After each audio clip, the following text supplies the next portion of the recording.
السلام علیکم، آپ دیکھ رہے ہیں آزاد پاکستان اور میں ہوں جہاں زیب مختار۔ ناظرین، افغانستان کے دارالحکومت کابل میں اس وقت کئی پاکستانی پھنسے ہوئے ہیں۔ ان پاکستانیوں میں خواتین، مرد، بچے اور بوڑھے سبھی شامل ہیں۔ ان میں ایسی پاکستانی خواتین بھی شامل ہیں جن کی شادیاں افغانیوں سے ہوئی ہیں اور ان کے کم عمر بچے بھی ہیں۔ آج کے پروگرام میں اس چیز کے بارے میں ڈسکس کروں گا کہ آنے والے وقت میں ان کو کیسے بچایا جا سکتا ہے۔ ناظرین، دارالحکومت کابل میں مقیم ایک پاکستانی خاتون کی سنیچر کے روز ایک ویڈیو وائرل ہوئی جس میں خاتون نے حکومت پاکستان سے اپیل کی تھی کہ انہیں اور ان کے ساتھ موجود دیگر پاکستانیوں کو کابل سے نکلنے میں مدد فراہم کی جائے۔ خاتون نے بتایا کہ ویڈیو وائرل ہونے کے بعد ان سے پاکستانی سفارت خانے رابطے قائم کیے گئے اور کہا کہ ٹکٹ خرید لیں اور پاکستان واپس پہنچ جائیں، جس پر اس خاتون کا کہنا تھا کہ میرے خاوند کا تو پاکستانی ویزا لگا ہوا ہے مگر میرے 4 سالہ بیٹے کے سفری دستاویزات نہیں ہیں، بیٹے کے بغیر مر جاؤں گی، اسے کابل میں نہیں چھوڑ سکتی۔ اس کے علاوہ خاتون کا یہ بھی کہنا تھا کہ پاکستانی سفارت خانے نے ان سے کہا کہ وہ اتوار کے روز سفارت خانے پہنچ جائیں جہاں پر ان کی ممکنہ حد تک مدد کی جائے۔ سفارت خانے پہنچنے کے بعد مجھے فوٹو سٹیٹ کے لیے سفارت خانے سے باہر بھیجا گیا اور اب میں انتظار کر رہی ہوں کہ کب مجھے میرے بیٹے کے سفری دستاویزات ملیں اور ہم پاکستان کی جانب سفر کرنے کی کوشش کر سکیں۔ یہاں پر خاتون کے مطابق وہ ایسی کئی پاکستانی خواتین کو جانتی ہیں جن کی شادیاں افغانستان میں ہوئیں۔ ان خواتین کو اپنے بچوں کے سفری دستاویزات کے حصول میں انتہائی مشکلات کا سامنا ہے۔ کابل میں رہنے والی خواتین تو کچھ نہ کچھ ہاتھ پاؤں مار رہی ہیں مگر دیگر صوبوں میں رہنے والی خواتین ان کو کچھ سمجھ نہیں آ رہا کہ وہ کیا کرے اور ان کے بچوں کا کیا ہوگا۔ دوستوں، آپ کو پروگرام میں یہ بھی بتاتا چلوں کہ پاکستانی سفارت خانے میں اس وقت کئی ایسی مائیں موجود ہیں جن کے والد افغانی ہیں اور وہ اپنے بچوں کے لیے سفری دستاویزات چاہ رہی ہیں۔ ایک اور خاتون کا کہنا تھا کہ پاکستان اور افغانستان کے درمیان سفر کرتے ہوئے کبھی بھی بچوں کے دستاویزات کی ضرورت نہیں پڑی تھی۔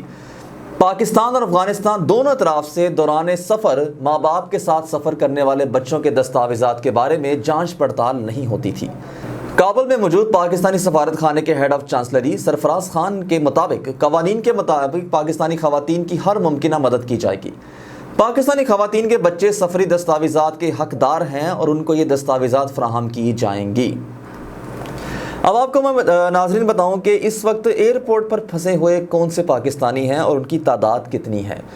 صوبہ خیبر پختونخوا کے دارالحکومت پشاور سے تعلق رکھنے والے اور کابل کی ایک نجی یونیورسٹی میں خدمات سر انجام دینے والے استاد کا کہنا تھا کہ کچھ پاکستانیوں کی وائرل ویڈیوز پر پاکستانی سفارت خانہ حرکت میں آ چکا ہے، جو کہ گڈ نیوز ہے، اور اس نے ہمیں سنیچر کی شام پیغام بھجوایا کہ ہم کابل کے PIA کے ایک دفتر میں پہنچ جائیں جہاں پر ہمیں پاکستان جانے کے لیے ٹکٹ مل جائے گا۔ That's a good thing.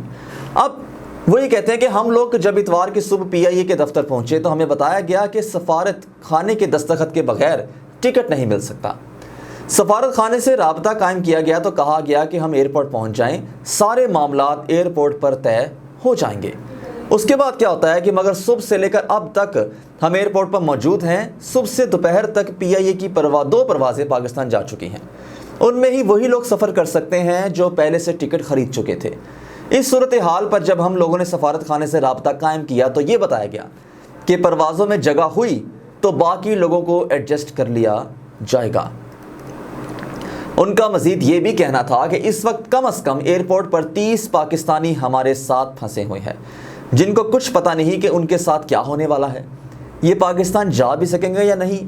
ہم کہتے ہیں کہ ہم سے سب کچھ لے لو مگر اس سے پہلے کہ طالبان کابل میں داخل ہوں ہمیں اپنے ملک پہنچا دو۔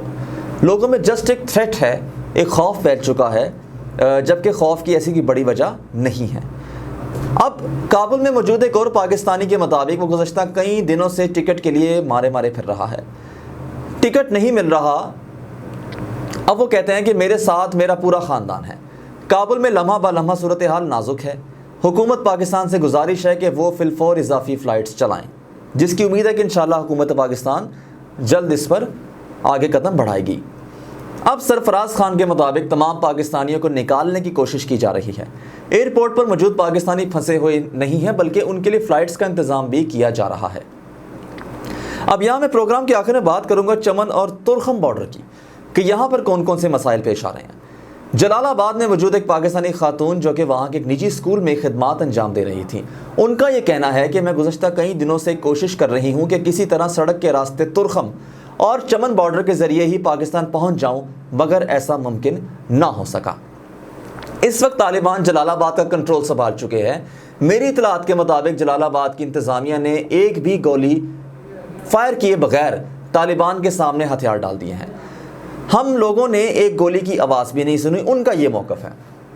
اور یہ بھی کہتی ہیں کہ میں اس وقت اپنی رہائش گاہ سے باہر نہیں نکل سکتی، میرے ساتھ کئی اور پاکستانی بھی موجود ہیں، ہمیں کچھ سمجھ نہیں آ رہا کہ ہم کیا کریں۔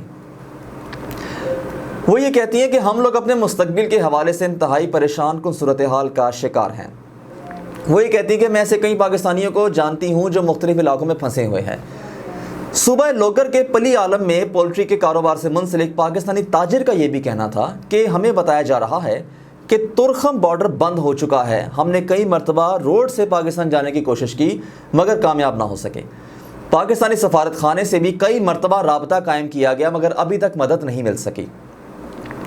پاکستانی سفارت خانے کے ہیڈ آف چانسلری سرفراز خان کے مطابق وہ اپنے فرائض ادا کر رہے ہیں اور افغانستان میں موجود تمام پاکستانیوں کو مدد فراہم کی جا رہی ہے۔ پاکستانی سفارت خانہ بحال ہے اور ہمیں پتہ ہے کہ کتنے پاکستانی پھنسے ہوئے ہیں، تاہم انہوں نے یہ تعداد بتانے سے ابھی فی الحال گریز کیا ہے۔